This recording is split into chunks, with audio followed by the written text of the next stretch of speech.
Attention, travaux au Monte Carlo Country Club et c'est tout près du Central que ça se passe.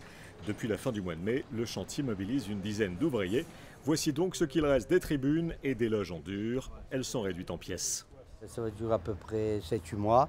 Le gros œuvre va se terminer novembre-décembre. On démontera la grue, tout ça. Et il y aura les finitions après jusqu'à fin février. Fin février, début mars 2013, c'est-à-dire quelques semaines avant l'ouverture du prochain Rolex Masters, épreuve phare du début de saison sur terre battue. Montant des travaux, 1 800 000 €. Il fallait impérativement remettre aux normes ce secteur construit à la fin des années 1920, soit à l'ouverture du Country Club. C'est un secteur qui n'était plus tellement à niveau des autres rénovations et de tout ce que nous faisons. Ces loges qui ont beaucoup de succès d'ailleurs, mais n'étaient ni très esthétiques, ni, il faut bien le dire, très confortables.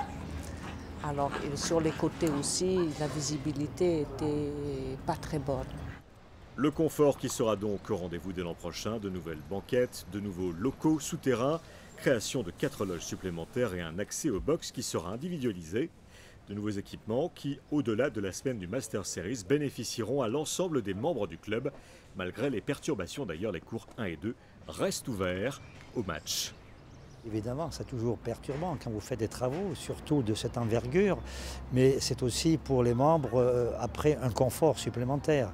Il y a eu plusieurs travaux qui ont été faits, comme la salle de gym, la dernière, des travaux très importants, mais ils ont pu avoir une belle salle de gym, donc il y a toujours une compensation après avoir un peu été perturbé.